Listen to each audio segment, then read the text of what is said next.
The TeraFlex hybrid coilover kit for the Jeep Gladiator pairs Falcon 3.3 coilover shocks in the front with the already available rear long travel suspension system. Reinforced bracketry developed by TeraFlex to withstand the most punishing trail accompanies the Falcon coilover shocks. Add in the rear long travel suspension and you'll have a rig that can drive anywhere. This video assumes that you will be installing on a stock vehicle that has no previous modifications, but if you are watching this video, we should also assume that you are contemplating installing this kit on your own Jeep, so it's more than likely that your vehicle will have some modifications done to it. To install the TeraFlex coilover brackets, it is required that you have long arms on your vehicle, which can be installed in tandem with the coilover bracket kit. This video covers the installation of the front coilover brackets and the rear spring lift.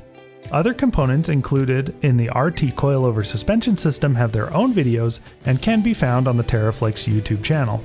This kit is designed to be installed using TeraFlex's axles. Because of their thicker axle tubes and upgraded housing, they are ideal to handle the change to coilover shocks. However, brackets for the Rubicon 44 axle are also available, but a 44 axle will require wheel spacers. Included in the written instructions is a guide to determine how much wheel spacer will be needed, depending on your axle width, wheel offset, and tire width. Your inside tire to inside tire width must be 58.5 inches or greater. Installing coilover shocks onto your Jeep is a big job and requires a lot of time. It is highly recommended that you watch this video in its entirety and read the written instructions thoroughly before starting the installation process. If you have any questions about what has been said already or the process going forward, please reach out to the TeraFlex customer service team. To remove the axles, lift the vehicle off the ground and remove the tires. If you have frame-mounted rock sliders, like you see in the video here, then you can use those as lift points. If you are installing the long arm brackets at the same time, then avoid using body mounts for this install. Remove the front sway bar links, these will be replaced.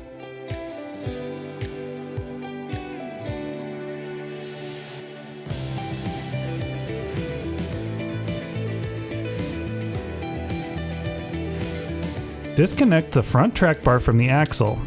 If you are replacing it, then feel free to remove it. Disconnect the drag link from the knuckle.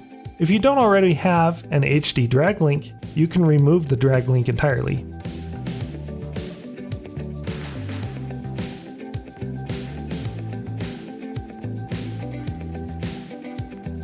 Remove the front brake calipers and hang them off to the side. Don't hang them by the brake line. Remove the rotor. Stock rotors have a small bolt holding it in place. Remove the backing plate.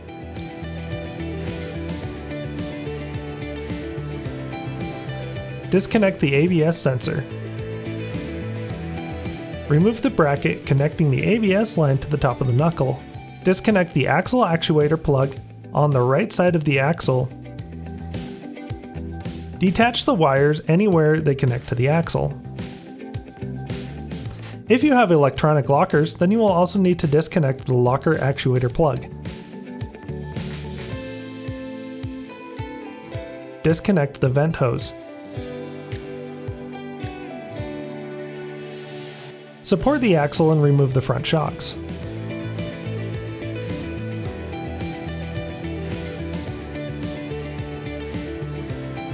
Remove and discard the brake line brackets from the lower control arms and spring mounts by first prying open the bracket and carefully removing the brake lines.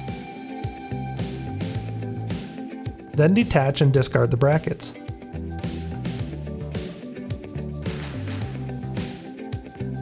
Remove the front drive shaft. This will need to be replaced. The coilover shocks will change the pinion angle, so even with factory Rubicon axles, new drive shafts will be needed. The front upper control arms are covered by a heat shield on the frame end. Feel free to move this out of the way and remove it entirely. Loosen the bolts on the control arms.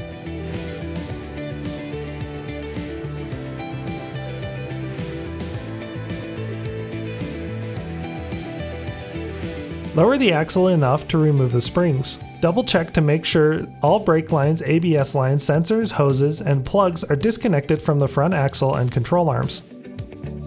To remove the axle, we will lower it down onto the table, which has wheels so we can move the table around. If you don't have a table like we do, then you can use jack stands. Remove the lower arms from both the axle and the frame. Disconnect the upper arms from the axle. At this point, the axle is disconnected, so the vehicle can be lifted up, or the axle moved out of the way if you're not using a lift. Remove the upper control arms from the frame end. On the passenger side of vehicles with an e-torque, there is an auxiliary coolant pump which will need to be moved out of the way to access the bolt. Installing coilover brackets onto the axles requires that you cut off certain factory brackets. This is best done with a plasma cutter, but a cutoff wheel or body saw will also get the job done. On the front Rubicon axle, cut off the spring mount bracket and then the shock mount bracket. The axle tube needs to be smooth to attach new coilover brackets. Make sure that the axle's powder coat is removed from the areas where you will be welding. If you have TeraFlex's axles, then you will need to remove the same brackets on the front and rear, but the installation of the new rear brackets will be a little different. To install the front shock brackets, on the driver's side, attach the alignment bracket to the sway bar link mount, where it aligns with the underside of the mount.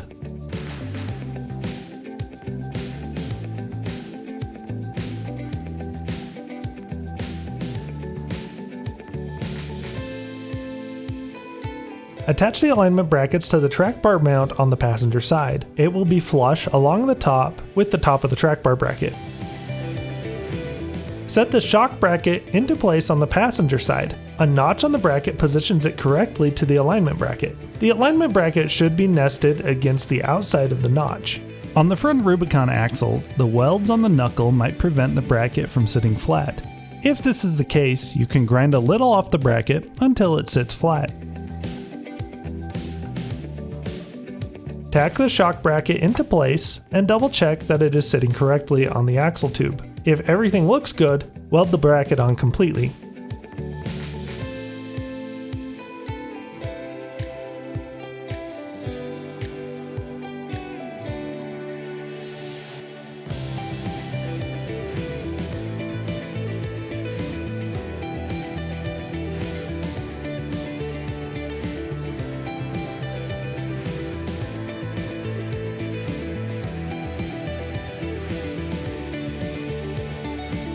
Repeat the process for the driver's side.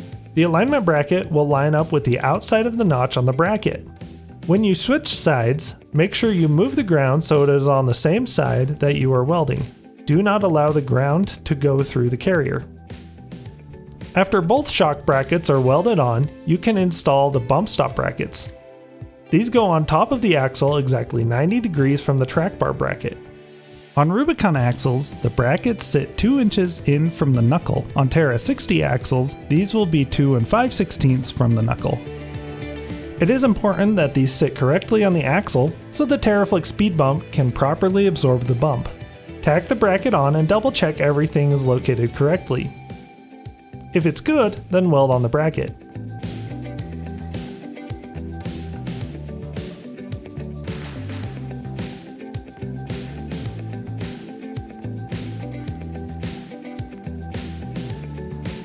Once you have all the axle brackets welded on, and they have cooled properly, prime and paint the axles using good etching primer and a few coats of black enamel paint. Start by removing all the clips, connectors, brackets, wire harnesses, and plugs that attach to the shock tower, spring bucket, and inner frame behind the shock tower and spring bucket. This is no small venture, and we suggest you take a picture of your vehicle prior to removing anything so that you can more or less figure out where it went.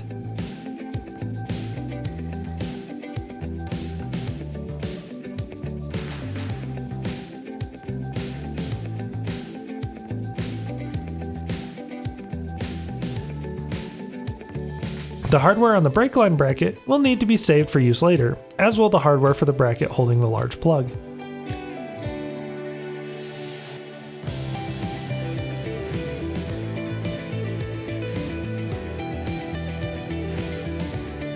Tie up all the loose wires out of the way.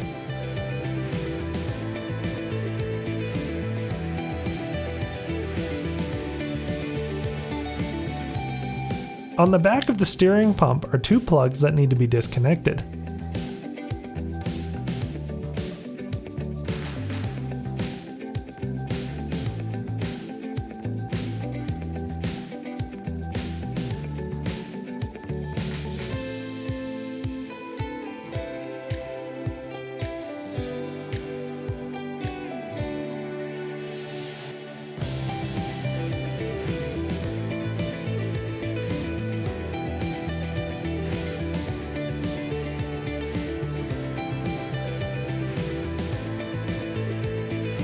Unbolt the steering pump from the frame and push it back.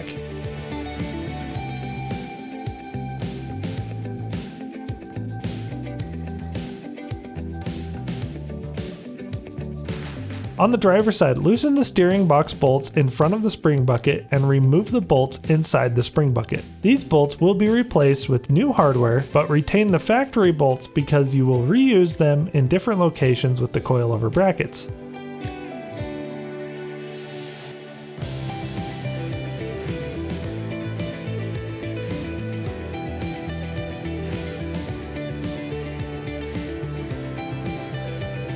If you have a diesel or 392, you will need to remove the airbox. The airboxes for the two trims are different, but they pretty much are removed the same way, even though stuff is in different places. Disconnect the plug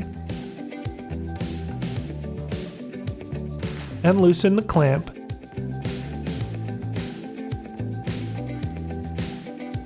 and remove the bolts holding it in place. Then lift it straight up.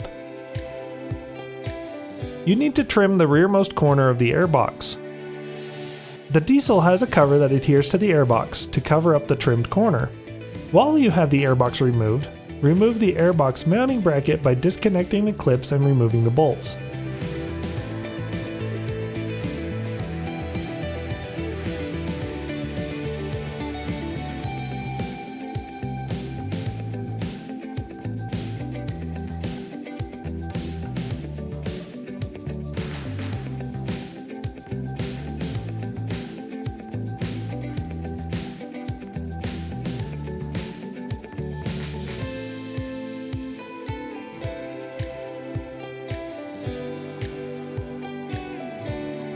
Cut off the rear half of the bracket just behind the second rubber mount, as indicated on the screen. Smooth over any sharp corners and paint the exposed metal. Reinstall the front of the bracket onto the vehicle and discard the rear section, then reinstall the trimmed airbox.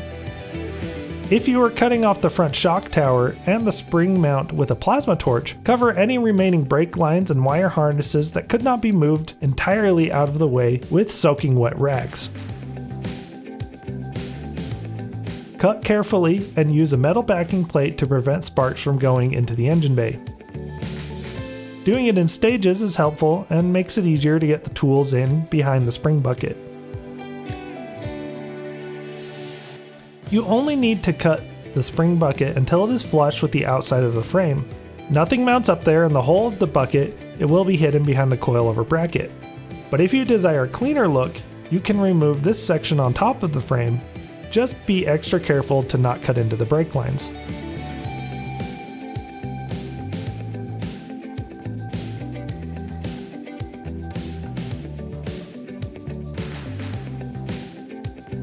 Grind away the remaining metal from the brackets. The outside face of the frame should be smooth.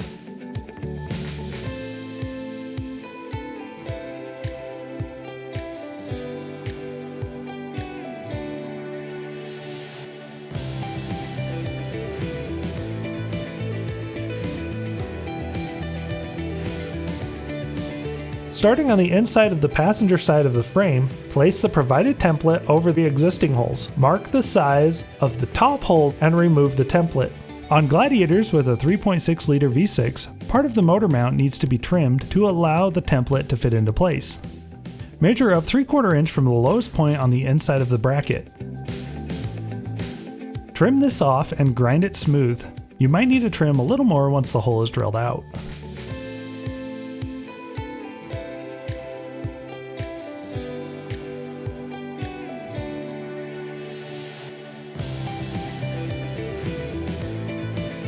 Drill out the bottom hole to 3/4 inch.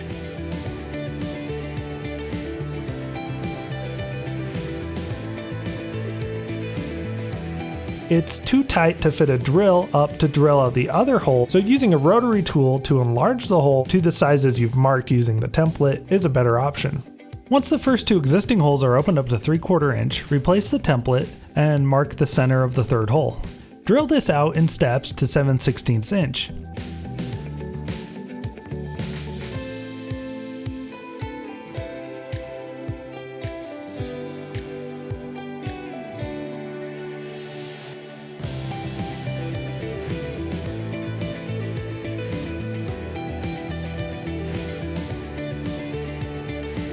If there's not enough room to use longer drill bits, the rotary tool can be used again once the pilot hole is drilled out. Test fit the inner bracket and adjust the holes as needed. Set the coilover bracket into place using the 2 bolts on the right to hold it up. Align the small hole on the bottom corner with the hole on the frame.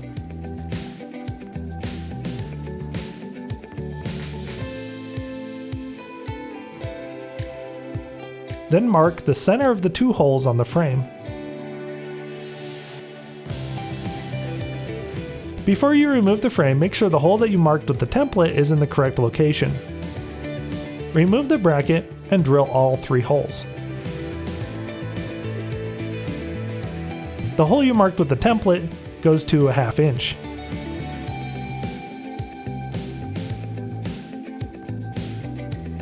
The other 2 holes are drilled to 11/16 inch. This process is the same for both the driver and the passenger side.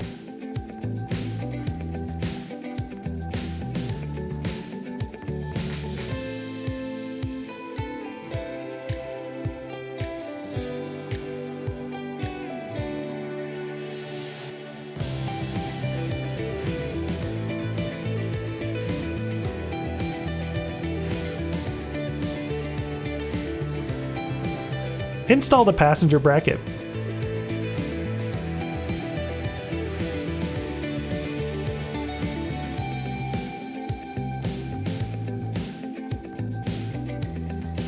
Remember the 2 bolts you removed from the steering box? One of them is going to slide into the inner bracket from the inside of the frame. Use the provided hardware to attach the rest of the bracket. A flag nut is installed through the large hole found rearward from the bracket. If your vehicle is 2023 or newer, you will need to remove the small bit of tire deflector bracket that covers the large hole on the passenger side.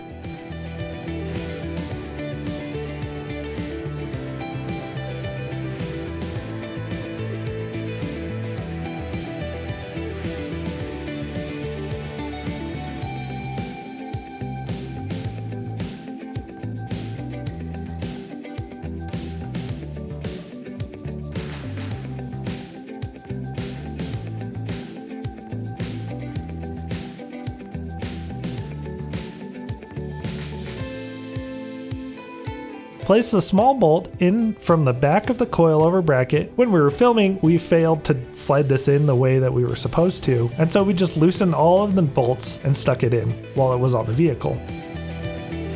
On the driver's side, the outside bracket will install in mostly the same way, except the 2 provided long M12 bolts will go through the frame and into the steering box. The bracket that installs on the inside of the frame will reuse the other factory bolt that was removed from the steering box.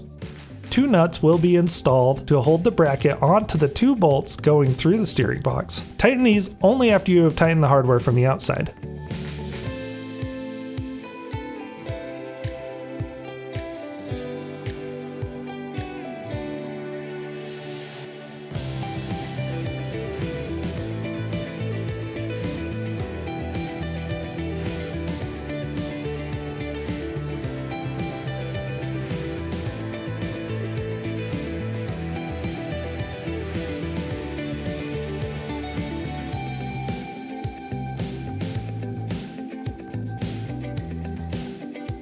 The brake line bracket will attach to the bracket using tiny bolts installed from behind the bracket.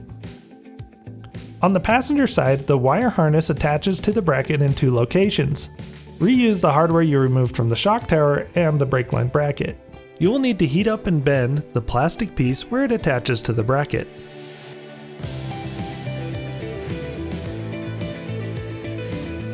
Attach the breather hose to the driver bracket using the button head zip ties.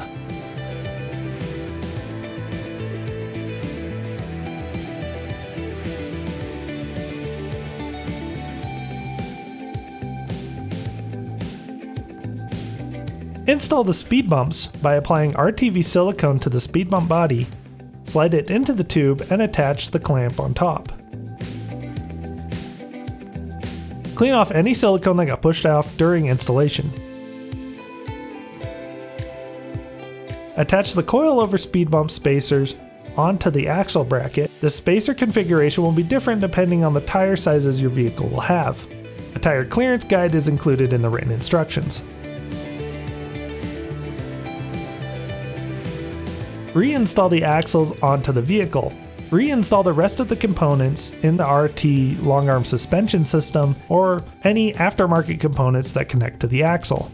Install the Falcon coilover shocks. The installation is pretty straightforward. Attach the shock top and bottom using the hardware provided with the brackets.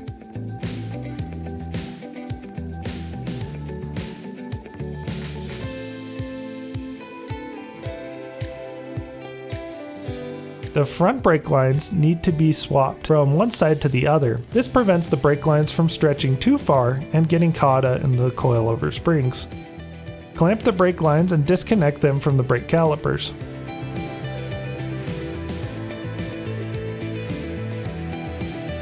Disconnect the other end of the one brake line and transfer it quickly to the other side. If you have a friend to put their thumb on the brake line while you swap these lines, then that will prevent you from losing brake fluid.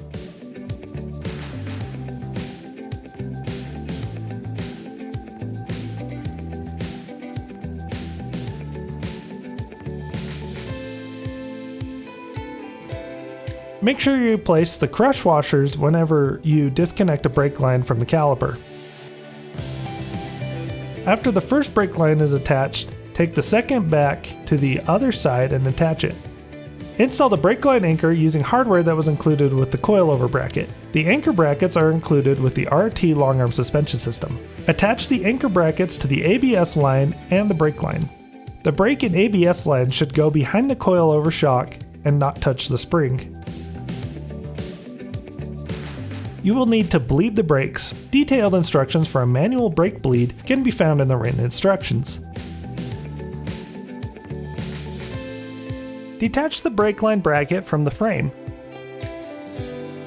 Disconnect the rear track bar from the axle.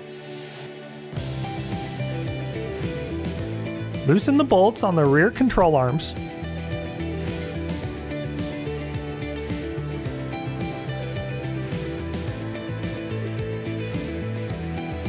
Support the axle and remove the shocks.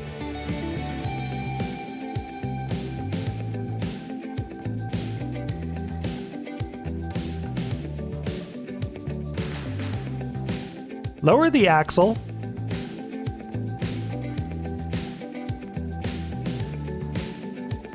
Remove the factory springs.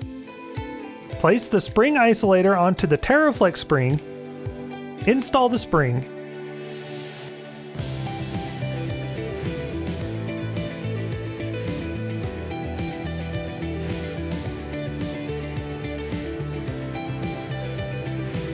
Install the Falcon shocks.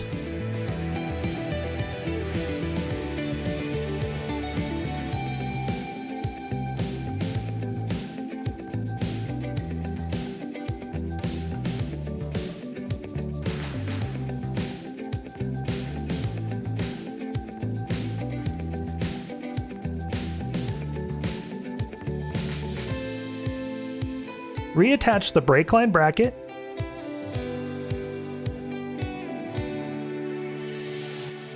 Remove the foam bump stop. Install the rear bump stop extension cup. Follow the tire clearance guide found at the back of the written instructions to know if you need to use the 1/2-inch spacer. Install the foam bump stop into the extension. Install the rear bump stop strike pad.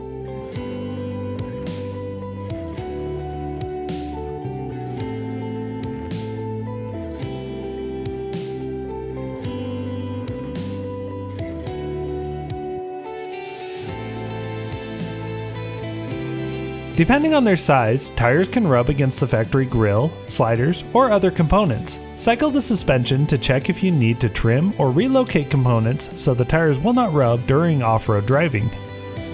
If you are installing the full RT hybrid coilover kit, then you need to install all the other components not covered in this video, including the rear sway bar, front and rear track bars, and long arms. Videos that show how to install those can be found on the TeraFlex YouTube channel. If you have any questions on the installation process, reach out to the TeraFlex customer service team. Thanks for watching.